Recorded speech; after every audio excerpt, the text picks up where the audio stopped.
welcome back, folks, to another episode of Both Sides Now, where we get some great stories behind some fantastic songs.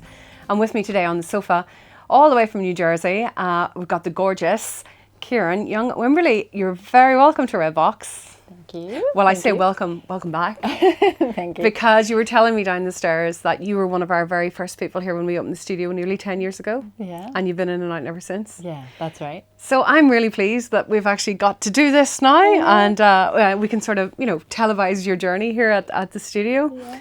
So what took you from the American shores here to Ballycastle, isn't it? Mm-hmm. Yes, that's where I live now.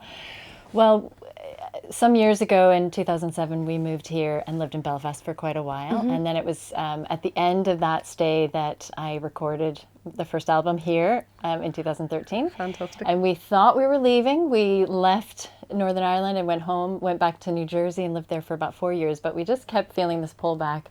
And then we ended up coming and living in Ballycastle, where we are now. And this is our 5th year. So, wow. And we are not leaving anytime soon. Not going home. You're nearly naturalised here to the old Emerald Isle. This is definitely home for us. We love it here. So fantastic. Yeah. And do you find any Irishness making its way into your music here, or are you still sort of? Yeah, well, the whole project is Celtic Psalms. So I've always had a love for traditional music, right. And when I was in the States, I would do a mixture of American and also Irish music.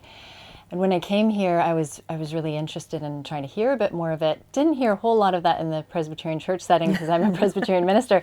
Couldn't quite figure that out for a while, but then realized that there was a lot going on. I just needed to figure out where to tap into it. And where did you tap into it? Did you go to sessions and things? I did. I went to sessions. I also started taking classes at the Belfast Traditional Music Society. Yeah. And took singing classes, so learned a whole lot of songs that way, but just love going to sessions.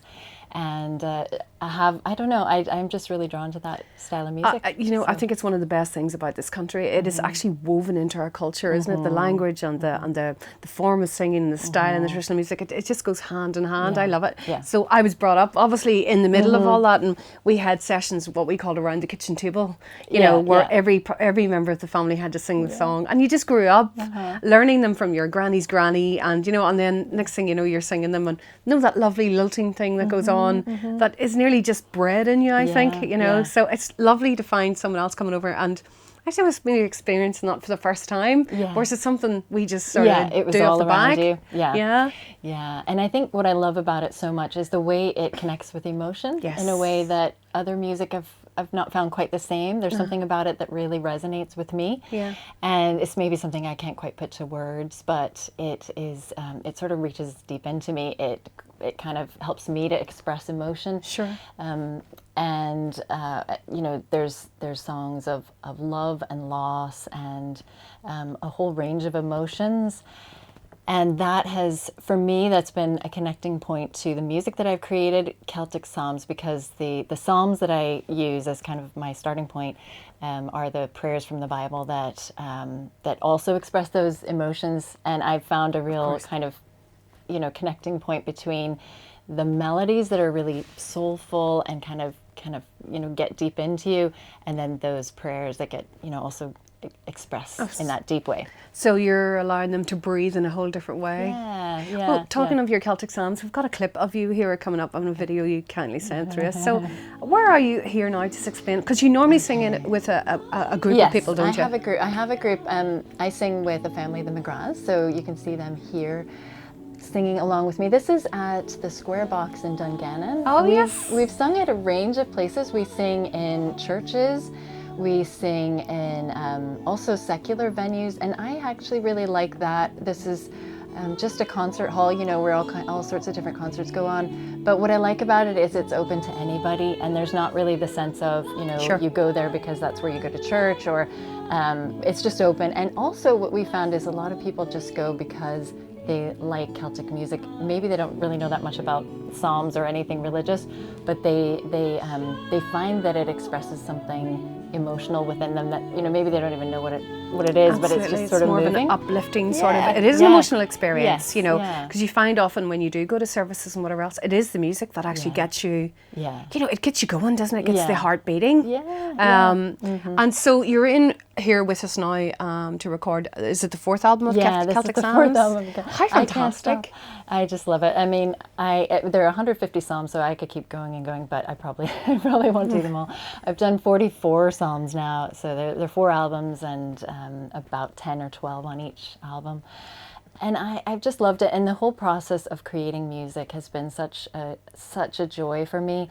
I do other things in my professional life, but music is the thing that really just, it makes my heart sing. It's really what brings me to life. And has it always been that way, or is music a newfound thing for you, or? Well, I've always loved music. I've always loved singing in church. That was something that I grew up doing. My mom and I used to sing together, and then that was how I learned harmonies. And she had a friend, and the three of us would sing, and we'd have a 3-part harmony going, and sang with friends all the time. And then when I was a bit older, maybe early 20s, I had a really good friend, and we sang all the time together. Right. We recorded a few albums in our dorm room. Right. It was that kind of, yeah. We were just obsessed, and I loved that so much. That was kind of folk music, into religious a little bit, and then.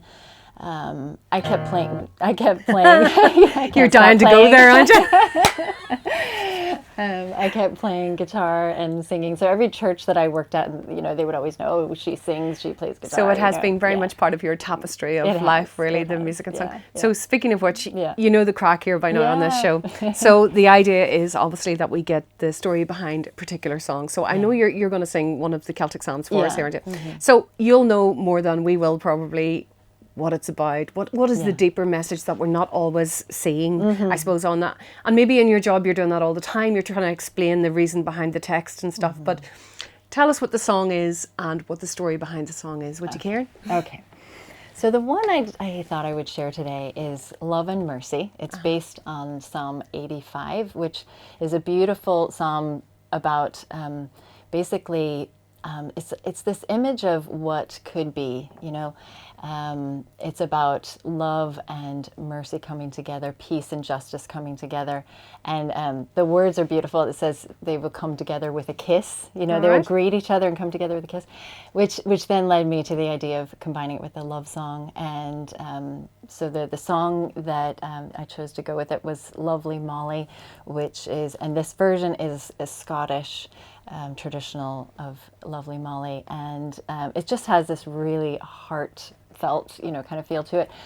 So that's kind of the origin of those two things coming together. There's always sort of a way that the psalm and the tune come together, but as I was writing this one, I ended up kind of riffing, and I think when I first started doing the Psalms, I would try to keep it as close as I could to the original words, and it was important to me to sort of have a representation. But then as I've gone, I've found that it's just the creative license takes over, and I just kind of go with it.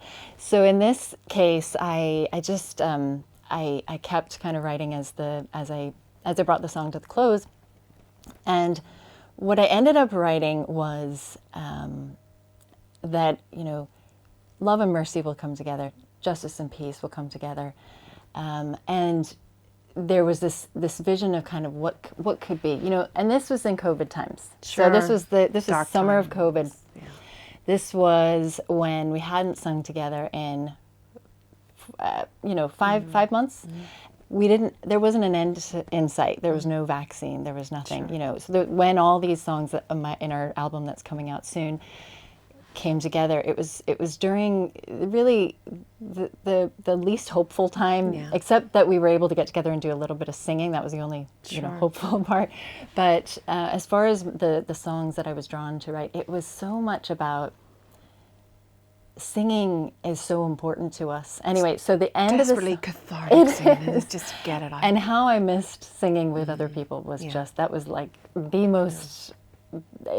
That was the biggest loss to me. It was crippling. I thought it was crippling for creative people. I thought, yeah. So as I was writing the song, I ended up saying, "And God will bring healing, and the people will sing."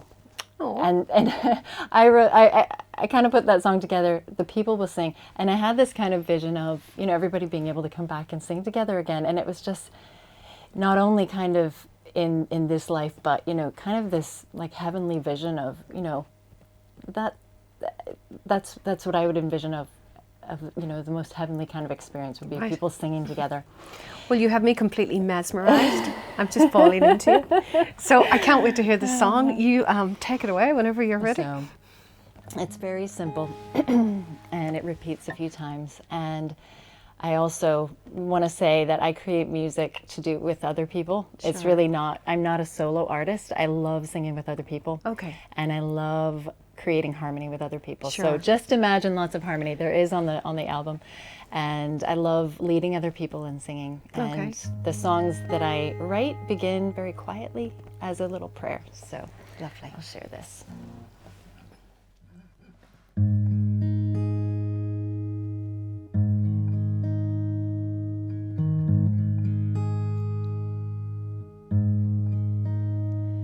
For love and mercy shall evermore meet, and justice and peace shall greet with a kiss. From the ground shall spring kindness, goodness will shine from the skies, and God will bring healing, and the people will sing.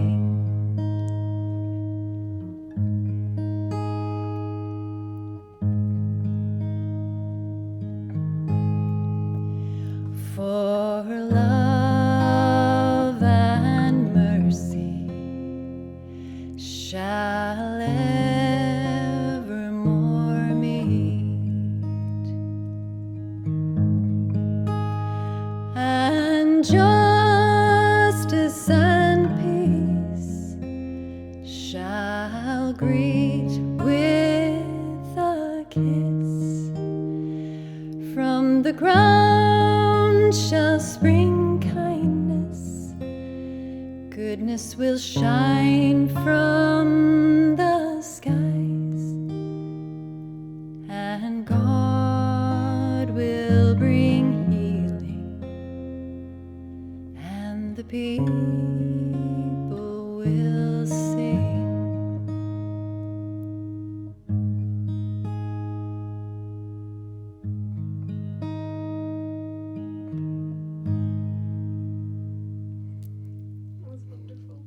I find that very emotional, actually. I'm really connected with that. That was beautiful. Thank you so much. Thank you. And thanks for coming in, Kiran. You have a new album that will be out, so people will be able to get their hands on it. Where will they find you if they need to look you up? Well, just I have a website that kind of has all the different things I'm up to. It's KiranYoungWimberly.com. KiranYoungWimberly.com. So I've got connections to music and a podcast I do, and writing, and just various creative projects all in one place. Lovely, fantastic. Thank you so much for coming in. Thank you. And I'm sure I'll see you again soon with all these lovely songs. It's nice to chat with you. Thanks, Kiran. Maybe you'll come in some other time and do another one for us. It's been very nice to talk with you after all these years of passing each other. I in the know hallway. on the stairs, and now you've set me up for the day because I'm lovely and relaxed. I'm nice and chilled out now. Thanks, Kiran. Good. Thank you. And that's us for today, folks. Thanks very much for joining us. Tune in again for the next episode of Both Sides Now.